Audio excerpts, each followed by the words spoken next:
I'd like to call this meeting to order, the Gold Hill Planning Commission, Wednesday, April 16th, 2025 at 6 p.m. Roll call, please. Chair Warwick, Here. Vice Chair Schoonover, Here. Commissioner Hammond, Here. Commissioner Lilly. Present. Are there any amendments to the minutes? Mr. Chair, I would recommend that we table the minutes until the next meeting, as I failed to distribute them to the committee before tonight. This will give you a month to review them. We can approve them at the next meeting if that's okay. Okay, do we need a motion for that? You can, but you don't have to. Okay.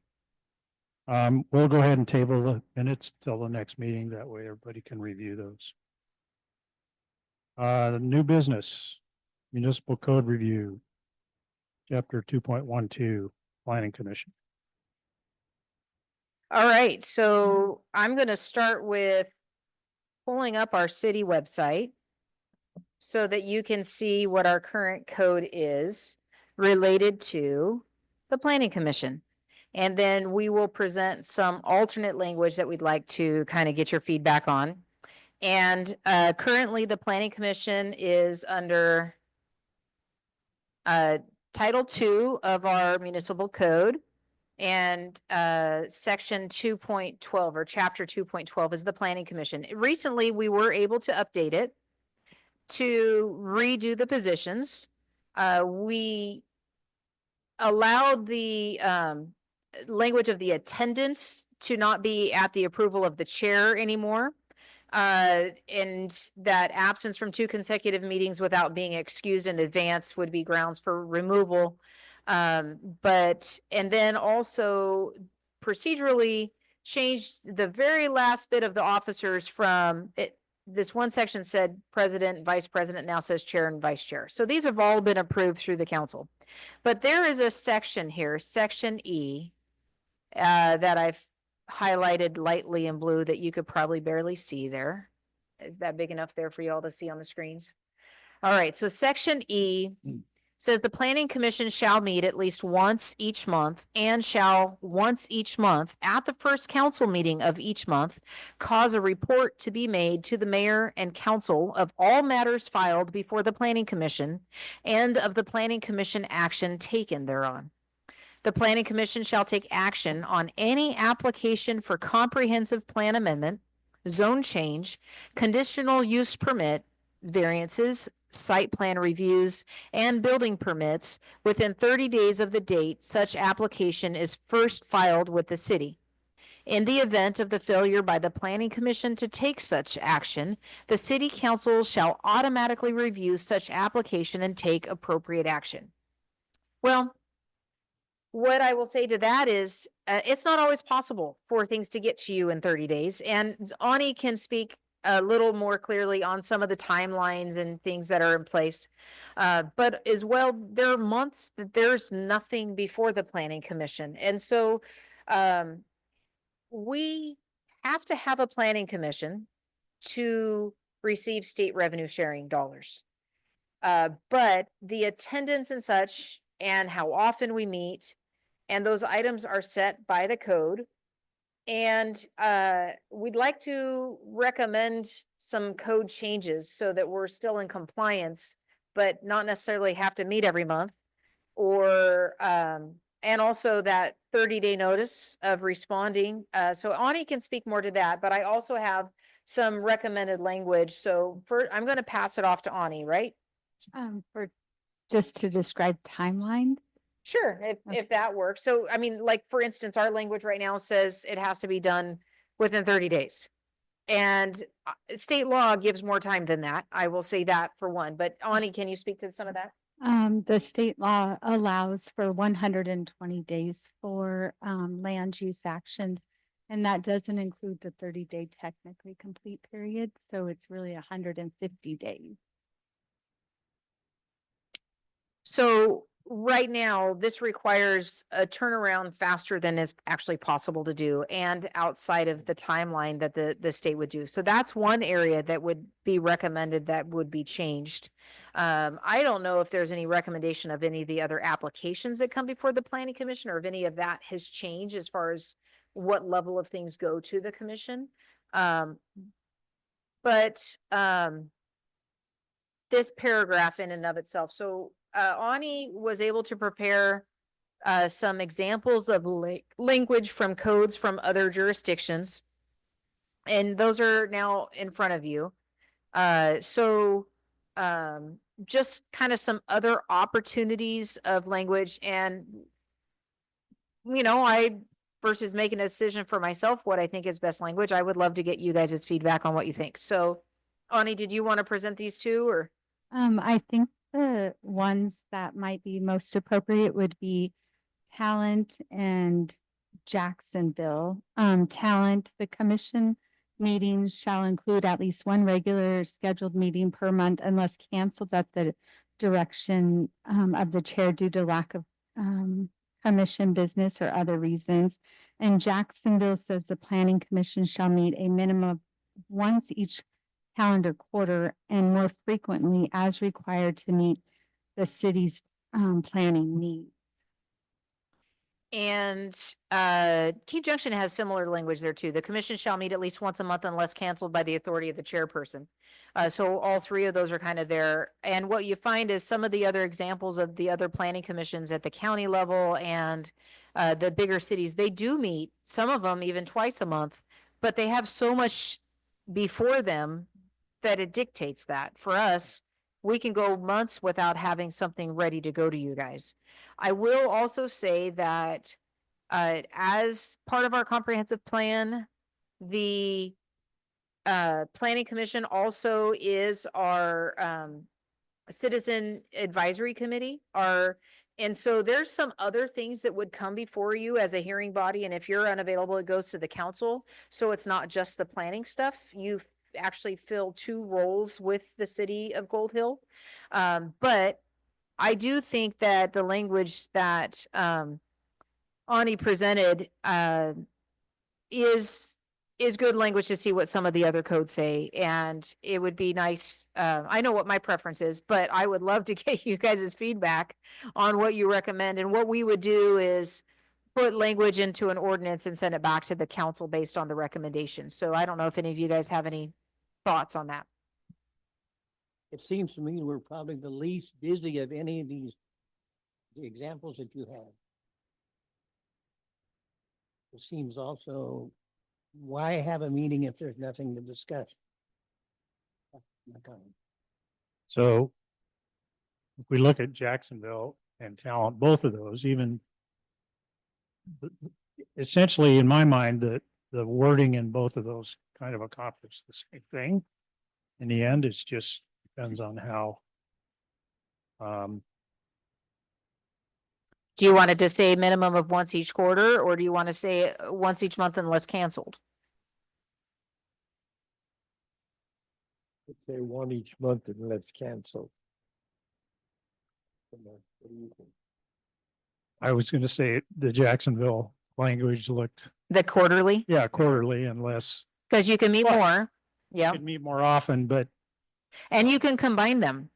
Planning shall meet a minimum of once each calendar quarter, unless canceled by the authority of the chair, and more frequently as required to meet city's planning needs. You can actually Sure. do a merge of all three that says we're going to meet quarterly unless you don't have anything, and you can meet more often if you need. Yeah, that sounds like good verbiage to me too. Good for me. so can we blend those? Yeah, so we if blend those. if that's the recommendation of you guys to kind of blend them, then I can do that language and send it to the council. So we're gonna say minimum of a quarterly unless canceled by the chair, and can meet more frequently as required to meet city's planning needs. Sounds good. Correct. All right, thank you for your feedback on that. I'll send it back to you, Mr. Chair.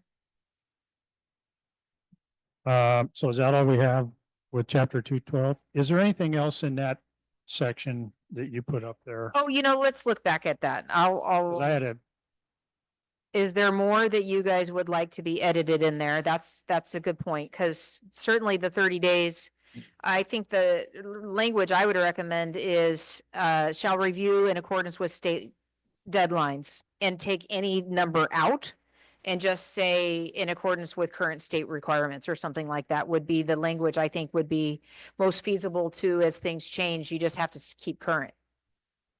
Unless you have a different recommendation. Okay. is there anything on that, basically in that paragraph that we don't necessarily do? Like review building permits? Yeah, and some of this Yeah, is handled you- by staff, not by the planning commission itself, but we have tonight, RB planner and consultant Dick Converse as well, and he would like to comment on this as well. I don't know if that one's on, you might have to slide the power button towards you. There you go.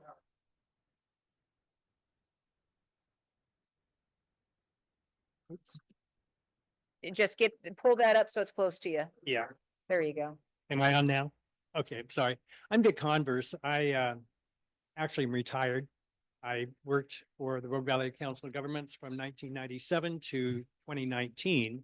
And I spent a lot of hours in this building because I was the land use consultant or planner, basically doing much of the work that Ani was doing. The one comment I have though is there is that list of actions that you review. I would recommend that the comprehensive plan amendment and zone change be listed as recommendations. So there, it's very clear that the planning commission is not making the final decision on that. They're making recommendations to the city council. The building permits, that's a good question because technically, usually those don't come to the planning commission. Site reviews and all the others do. But just for clarity, if the public was reading that, they would realize that if they have a comprehensive plan amendment or a zone change, it would be going as a recommendation from you to the council. It would be a little clearer. Can I ask you, may I, Chair, ask a question? Yeah, go ahead.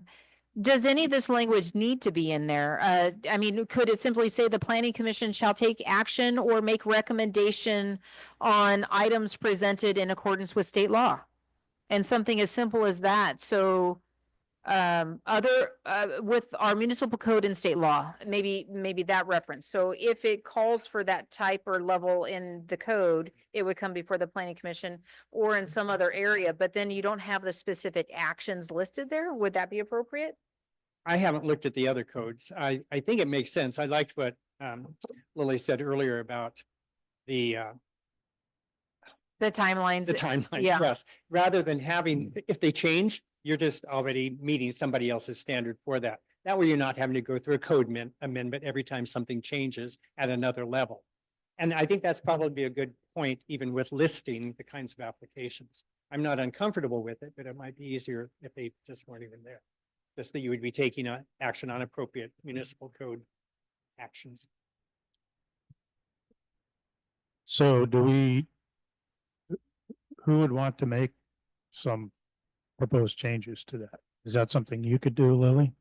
Yeah, so Or in yeah, council no, would do it would be me bringing it to the council in the form of an ordinance, so that this portion of the code is changed by ordinance through the council as a legislative change.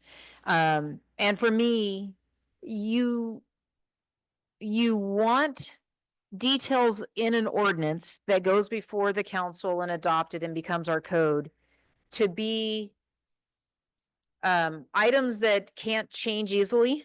You don't change ordinances in a drop of a hat, right? They require two hearings, two readings before they're adopted. And so you want it to cover what it needs to be, but not also so, I mean, there's some things you want very technical, and like our development code, it's got some very specific details in it.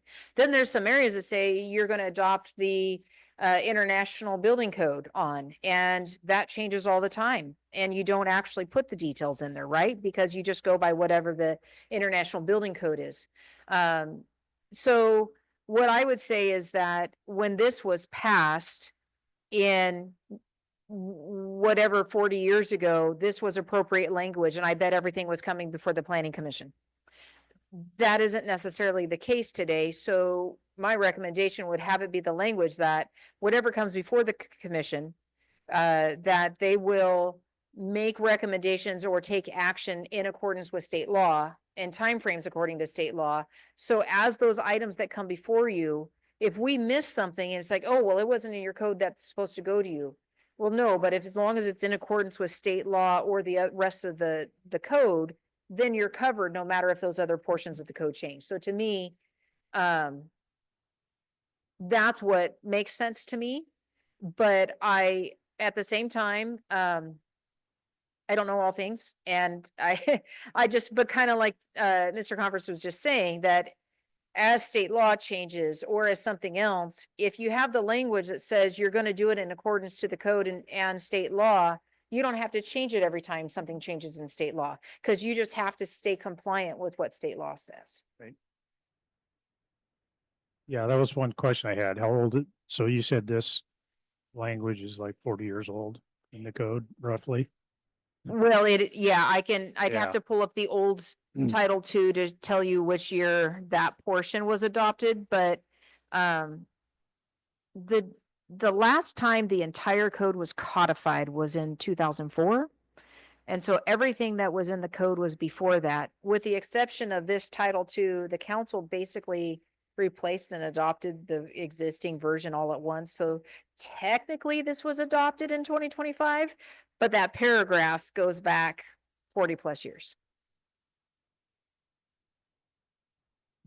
So is this something, again, that we could have potentially Ani?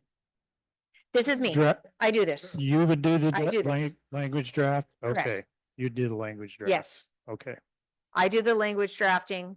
I take it to the council. I just wanted your feedback. yeah, I don't have to have it. This is an area that I can take to the council on my own, but I wanted to get your feedback, especially on how often to meet, because it's your lives being impacted and I appreciate your volunteerism. And also, just getting the expertise of Dick and Ani here as well, and feeding it. So it's a good venue to say, what do you guys think in that advisory capacity of what should I take back to the council? And I would write it up and draft it, and we would publish it a week before. We would get it to the council and all that. So it won't be on the May 6th meeting, but it probably would be on the meeting after that. Or I could get it on the May 6th meeting too, if I get it into high gear and get it done. that sounds good to me.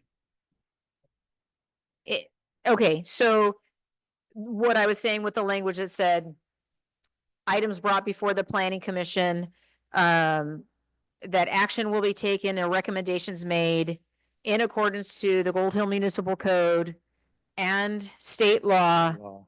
in the timeframes dictated by state law and Yeah. okay. All right. Any other, is that good? Yeah, sounds good. Good Yeah. to me. All right. Thank you, guys. New business 4B, presentation, council initiated text amendments.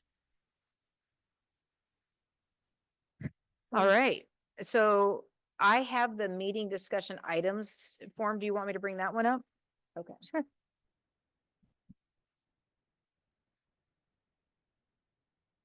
I'm not going to have you do the recommended fee schedule, but the Scrivener errors and the council initiated amendments, we were just going to give a brief overview of that, right?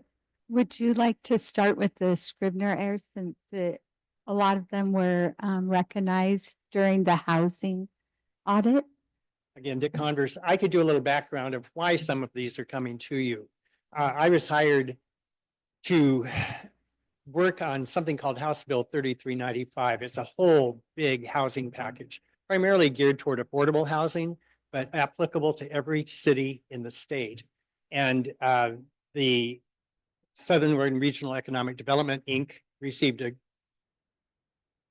grant, not a loan or something of that type, and then they passed that money on to the Rogue Valley Council of Governments to do much of the work. Well, I'm the one assigned to do much of that work. And it's looking at my first role, because I've been involved in planning for so many years, was to look at the codes that each city has to see if they are matching the new rules. And what I found is that when James Sharman was doing work with you to update the code, a lot of the required information is there already. But in looking at that, I saw some vestiges, language that was left in the code that should have been taken out.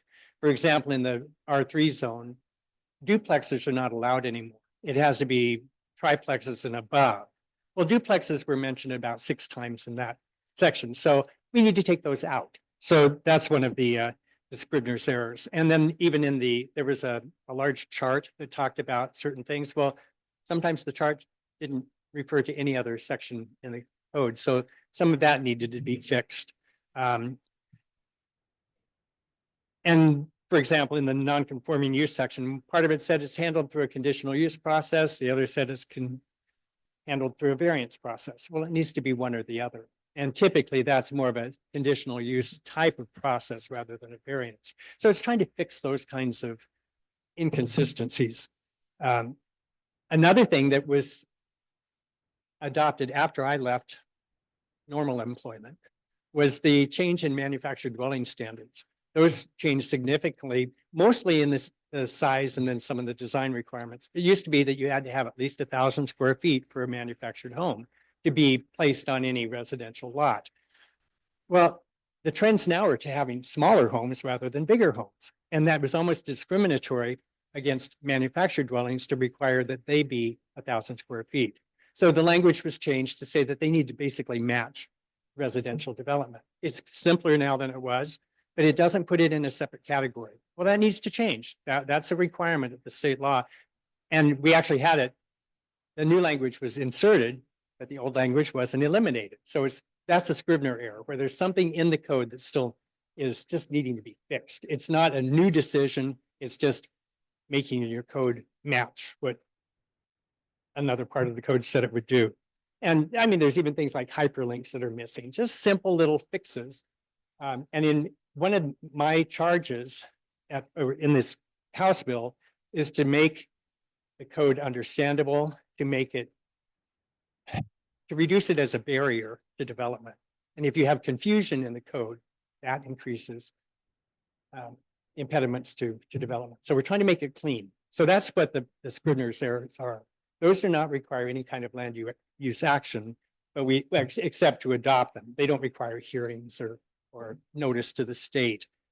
So that's what we're doing with the Scribner's. If you have any questions on any specific of those, I'd be happy to work with Ani to answer that. And just on the list as well, I'll add that, like the 3 first bullet points are previous ordinances that were adopted by the city council in 2005, 2013, and 2014 that didn't get incorporated into the code. So they're adopted and they're lawful, but nobody would know it because they can't find it in the code. Currently, how it's listed on the website is literally those individual on our charter and municipal code section. I've added these ordinances in so people can see them, but you don't always know to look back and forth as you're trying to find those sections. Yeah. So, and then the setbacks one, can you? Yes, there was a provision that said you can go 1/3 of the way into the setback. If you have a 10-foot setback, you can go 1/3 of the way in. This is the first time I had ever seen that language. Most provide a specific number, and we're proposing 3 feet.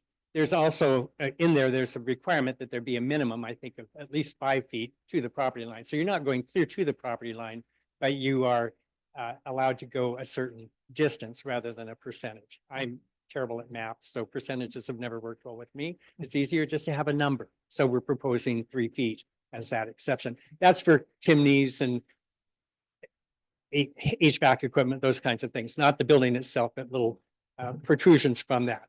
And it's very typical in every code to have that. And there's a variety of treatments. Some will say 18 inches, others say 3 feet. And I think Talent was the one I was using, is to say, let's just go 3 feet. And it still maintains a minimum setback from the property lines anyway. So again, a little bit of more clarity than what we had before. So this is going to clean up a lot of stuff At the without end. actually having to do anything formal. That's the purpose of the Scrivener error portion. Right. And just so you know, what I asked Harvey Cog to present tonight were things that we presented to the council at the last meeting. The next portions will be council initiated. And how that works generally is the council initiates the process. Then we develop the change in the code language. It goes to DLCD in the form of a PAPA, and it's a 35-day notice, and it has to just sit there for 35 days, after which time it's going to come to you guys for a public hearing. And you'll have a zoning text amendment hearing. They'll be able to get public testimony of it. There has to be notifications out to properties that are impacted. And then you guys will make a recommendation or vote on that text amendment portion. It then will go to the council in the form of an ordinance if the council is to adopt those code changes. So this first portion that you see in front of you is Scrivener errors that is not required to have further hearing. It's things that were already adopted, or they were typos or stuff that was supposed to be taken out and didn't. So it's fixing the things that have previously been approved. But then there's also portions that were presented to the council that they initiated, and we wanted to just give you a heads up that those things are coming. And you're not voting on any of it tonight. It's just a matter of wanting to keep you informed and having an excuse to have a meeting. Now, see, if I were to That's okay. lobby for the meetings, I would have said, okay. I like the idea of having at least a quarterly meeting. Just, Yeah. Because sometimes inertia comes into play, and then councils don't, or planning commissions don't meet for a while, and you lose the inertia. And especially as the CAC, I think quarterly is great. Because that mandates you'll be here at least 4 times a year, and that's not too much. And again, yeah, you need it monthly, great. And having said that, I forgot what I was going to say. I was going to add, Papa, do you all know what that means? It's not just the opposite of mama. It is a post-acknowledgement plan amendment. The city gets acknowledgement at the state level of its comprehensive plan and implementing ordinance, the code. And anytime you do something after that, that's called post-acknowledgement plan amendment. So that's what we're doing with this. I didn't know either, so good to know. Okay, yeah, I'm an acronym boom. yeah. I just know it's called a PAPA. Yeah, It's 35 days minimum. well, we're all learning here. So who's going to present on the council initiated items? I can. If you like. Okay. The council initiated the revision to a few of the chapters of Title 17. The first one is adding single-family residence and duplexes to the site plan design review standards and architectural standards, because currently they are not required to submit the information. They're exempt basically from providing us with that information with their application. And that includes some standards that are important, including access standards and other development standards that they need to show compliance with. And so we're just removing them from the exemption. So that way, when they submit their application, they have to meet all those standards. The mobile food vendors currently, permits are required for special events and temporary use for the mobile food vendors. And so we're changing the language so there's an exemption. So for instance, the special use would be when there's an event and it's approved by the city. The vendors wouldn't be required to go in and go through that full application process. They would just be required to obtain a business license from the city. So they it's- wouldn't have to have a planning review necessarily, because remember, we went through that whole big amendment, and it didn't matter if it was for a day or not, it required them to do a planning review. So that's an area that it was like, maybe we should rethink that portion. And those are the most, that is what we're going to be presenting to you guys at the next meeting for your recommendations. And then the ones that we'll be working on next is paved driveways and aprons, home occupations, and property line adjustment. Because currently there is no property line adjustment section in your Title 16, so there's no way to review the application to verify that they're meeting the requirements, because there's not a chapter to review it under. So. Yeah, you don't have it in the code, you can't address it properly. Yeah. Do you have any questions about any of those that we're working on at this time?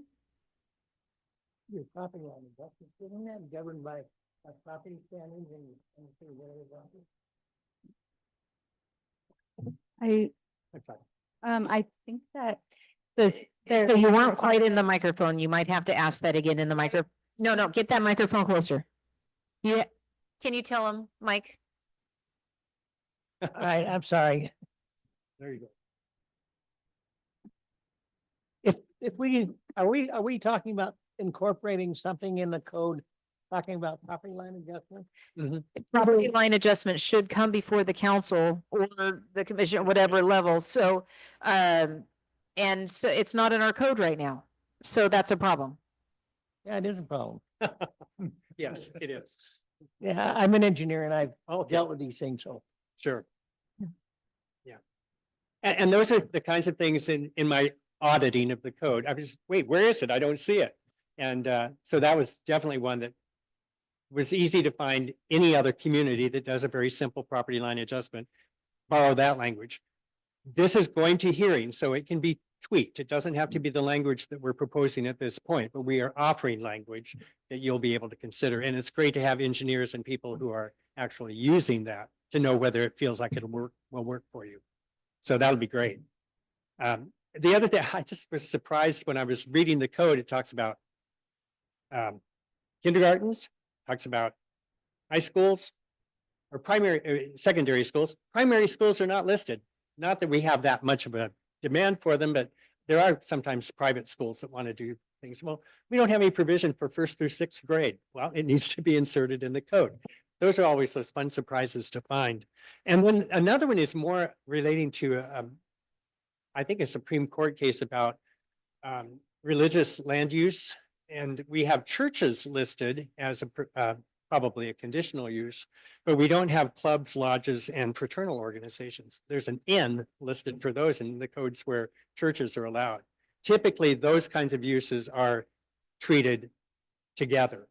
And so that would just be a fix that we identified that would just clean up the code again. It's not a Scrivener error because it needs to be added, but it would be making it consistent with, again, the way most other jurisdictions do it. One of the values of Oregon planning is that most of the codes look very similar, so that if somebody is doing work in one city and they're familiar with that, if they go to another city, they should be able to find a very similar process. That is one of the advantages of our system. There's disadvantages, but that's one of the advantages. And so if we don't have those consistencies, that can create barriers again to develop. So that's what those are about. Yeah, and the driveway, the paved driveway and aprons, the recommendation is that currently the text just says encouraged. Paved aprons into somebody's, and this would be for new construction. Yeah, obviously a code change for new construction. Want to change that to required to be paved, which I think everybody agreed that was. It is required in subdivisions and certain developments, but then they gave this portion that said single family dwelling. So if one house gets added in after the fact, they're just encouraged and not required. And really, the wear and tear on our roads is such that we want it consistent, and you want that portion to be connected to our road, not be gravel, because that gravel wears down our asphalt. Yep. And anyhow, encouraging doesn't mean it happens. And Right. so that is an area that is being encouraged to discuss. It is positive though. Right? Yeah. Encouraging. We're encouraging you. Yeah. So is that all we have for that? That addresses everything that we're working on at this time. Okay. Does anybody have any other questions or comments? I think we're good. I will just Okay. add, we have submitted the PAPA on some of these. And so once the PAPA timeframe is done, and the notifications go out, we will be scheduling a hearing for you guys and have those come back before. What does happen though, if there's a lot of edits, it will have to go back out to a PAPA and have another waiting time frame. So depending on how many edits are made, some work not, but I'll pass it back Yeah, to and Dick. I was going to address that a little bit too. The PAPA, the notice that we give to the state says what is being proposed. And if we adopt it as proposed, that's great. If there are some changes, you are not confined just to what we have here. In the notice of adoption, it says, is there anything different? Is there anything that you've added or changed from what we saw when you provided us the first notice? That can usually be done with that just notice of the adoption of this set of amendments. I think Manager Morgan, I'll try to be formal here. Lily's fine. Okay, thank you. I don't want to be wrong here. Is correct that if we went into something majorly different, it probably would make sense to actually go out to the public more. We would notify the state, but if something radically is happening to the use of property and people saw the notice that we're talking about this, this, and this, and then, oh, by the way, we're doing something major, that would not be fair to the people who already received notice. Typically, it doesn't go that far. It's more just adjusting what we already have. So that I just want you to know that we're not married to the text that we've sent. It can be modified. And that's what the hearing process is about, both to hear what the public might say and then what the planning commission and council determine. Thanks, Dick. Is that all we have then? It looks like it. So our Okay. next meeting Yep. is scheduled for May 21st. 21st. We're still on monthly until the code is changed. Yeah, And we'll get the minutes back on the next meeting and probably have tonight's minutes as well to add to it. And is it appropriate to share the language that was submitted to the PAPA to the commission ahead of time or okay, so we'll get that to you guys so you can look at it way in advance before, so you can be familiar with it. Yeah, actually, if you wanted to send that out right away, because I think our intent in the notice, we said that probably the first hearing will be on the 21st. Now, when we say that, we're telling the state that the hearing will not be held anytime earlier than that. If for some reason you feel you need more time, like with something comes with the property owner notice, it's going to take a little bit more time than it should. We could always extend that to June, but our intent is actually to have the package to you for the 21st. okay, All right. okay. Again, next meeting, May 21st, 2025 at 6 p.m. And this meeting is adjourned.